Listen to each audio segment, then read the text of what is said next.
और चलिए आपको सीधे लाइव लिए चलते हैं जगदलपुर, जहां पर कांग्रेस नेता राहुल गांधी पहुंचे हुए हैं। आदिवासी युवा पर पेशाब करते हैं और फिर उस वीडियो को वायरल करते हैं, पूरे देश में फैलाते हैं और ये दिखाना चाहते हैं, आदिवासियों को दिखाना चाहते हैं कि उनकी जगह कहां होनी चाहिए। इसलिए उन्होंने आपके लिए ये वनवासी शब्द निकाला है। ये सोचते हैं कि आपकी जगह जंगल में जो जानवर रहते हैं वैसी आपकी जगह होनी चाहिए। जैसे इनके नेता जानवरों से बर्ताव करते हैं। आपने कभी बीजेपी के नेता को जानवर पे पेशाब करते हुए देखा है? नहीं देखा ना। मगर आदिवासी पे बीजेपी के नेता को आपने पेशाब करते हुए देखा है। क्यों? ये आपके इनके दिमाग में आप लोग जंगल के हो, जैसे जानवर जंगल में रहते हैं वैसे ये आपको नाम देते हैं वनवासी। इसका कारण है भाइयों और बहनों, क्योंकि आदिवासी शब्द एक क्रांतिकारी शब्द है। आदिवासी शब्द के अंदर, इस शब्द की गहराई में आपकी सच्चाई छुपी हुई है। आदिवासी का मतलब जो इस देश के पहले और असली मालिक हैं। आदिवासी का यह मतलब है। मतलब इस देश की सारी जमीन, इस देश का जंगल, इस देश का जल एक दिन आपका हुआ करता था और वो जंगल, जमीन और जल आपके हाथों से लिया गया है। आदिवासी शब्द का यह मतलब है और इसलिए बीजेपी इस शब्द को प्रयोग नहीं करना चाहते, क्योंकि अगर बीजेपी इस शब्द का प्रयोग करेंगे तो बीजेपी को आपका जल, आपका जंगल और आपकी जमीन आपको वापस देनी पड़ेगी।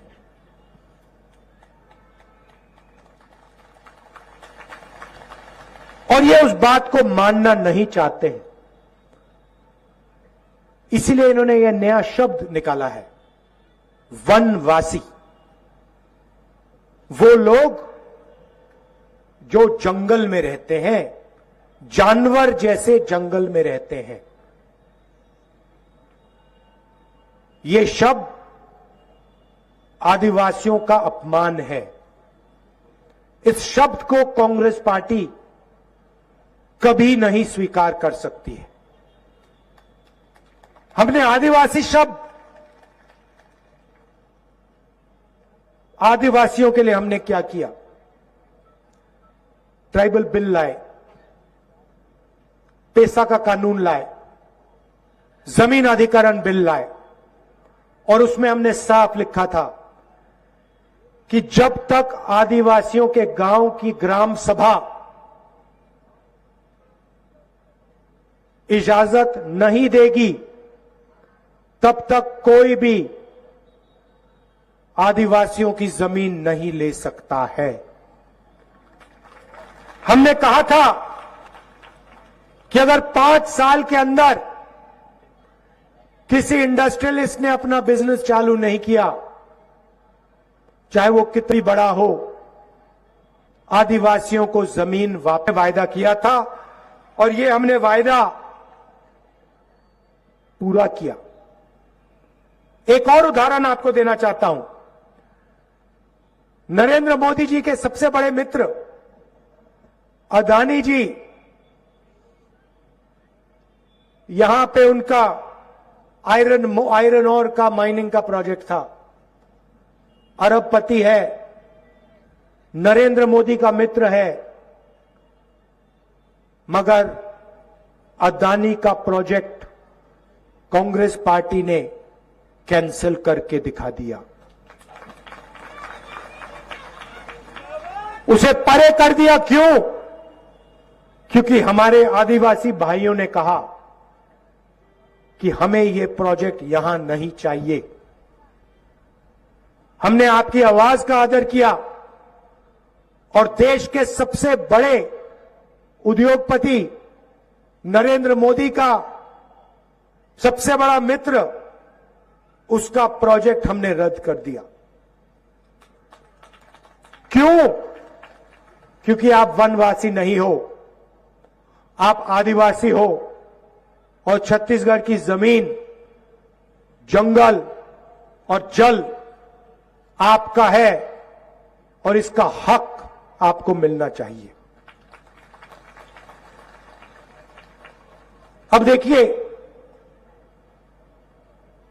मैंने 3-4 बार अपने भाषणों में कह दिया कि वनवासी शब्द आदिवासी इतिहास, आदिवासी भाषाएं, आदिवासी के कल्चर पर आक्रमण है। पहले नरेंद्र मोदी हर भाषण में वनवासी कहते थे। आज उनके भाषण सुनिए, उनके मुंह से वनवासी शब्द नहीं निकलता है। अब अपने भाषणों में वो आदिवासी कहते हैं, मगर सोच भाइयों और बहनों वनवासी वाली सोच है।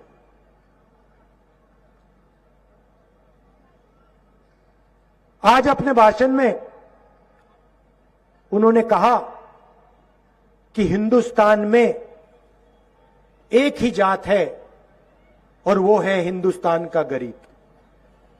मतलब नए भाषण में कह रहे हैं कि इस देश में ना दलित हैं, ना आदिवासी हैं, ना पिछड़े हैं। और हम सब जानते हैं कि इस देश में आदिवासी हैं, आदिवासी भाषाएं हैं, आदिवासी संस्कृति है, आदिवासी इतिहास है,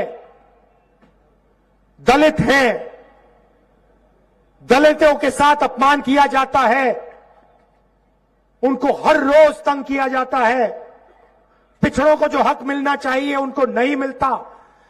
और आज हिंदुस्तान के प्रधानमंत्री कहते हैं हिंदुस्तान में सिर्फ एक जात है और वो गरीब।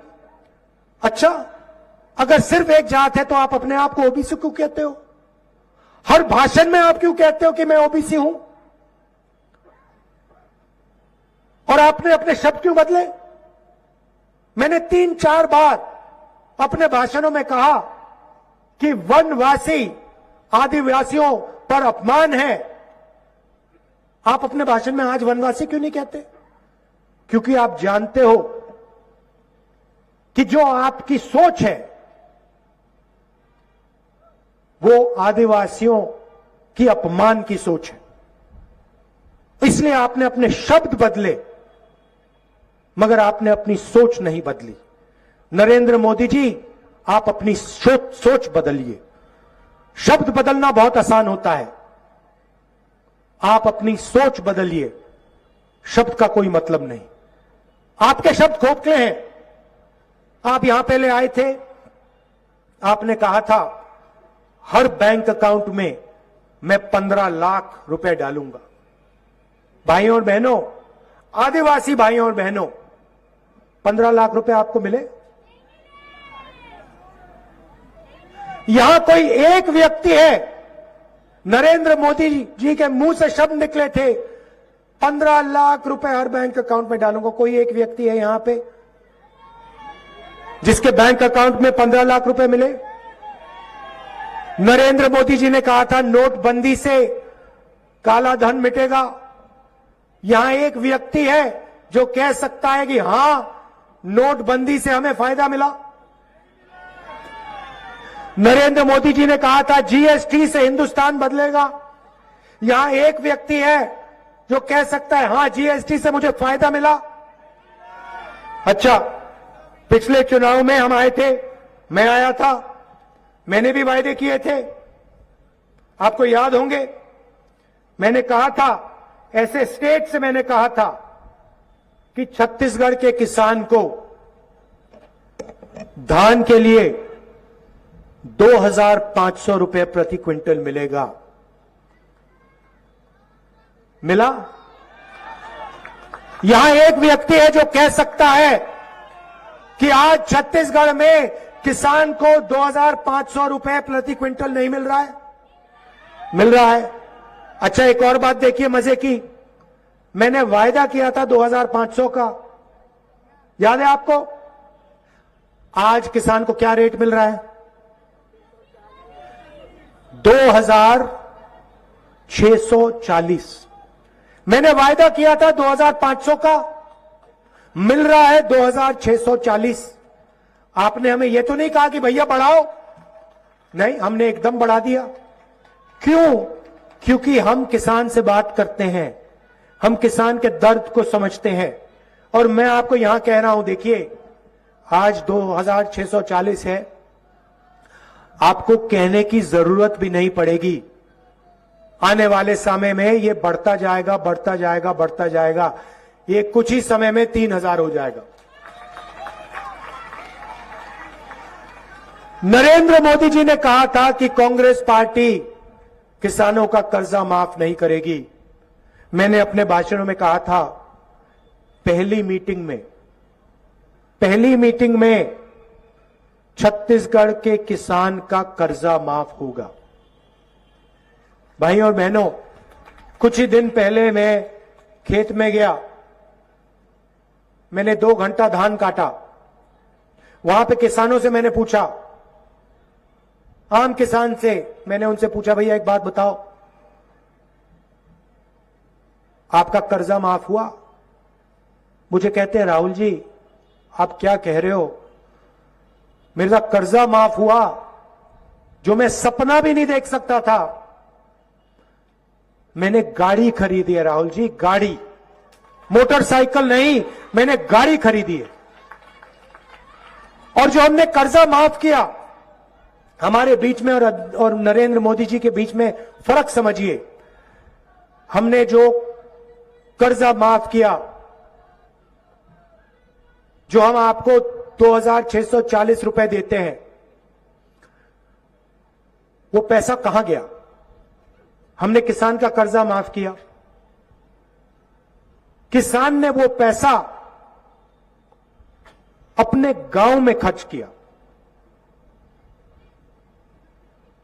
मजदूर को हम पैसा देते हैं, पहले हम 7,000 रुपए देते थे,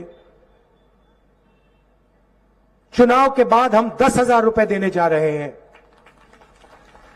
मजदूर और किसान को जो हम पैसा देते हैं, मजदूर और किसान उसके पैसे को गांव में खर्च करता है,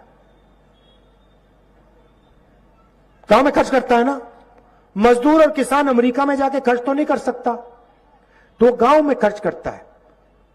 फिर फायदा किसको होता है? छोटे दुकानदार को होता है। किसान जाता है, कपड़े खरीदता है, बिस्कुट खरीदता है, बच्चे के लिए चॉकलेट खरीदता है। इसी के साथ बुलेटिन में इतना ही। आप देखते रहिए स्वराज एक्सप्रेस।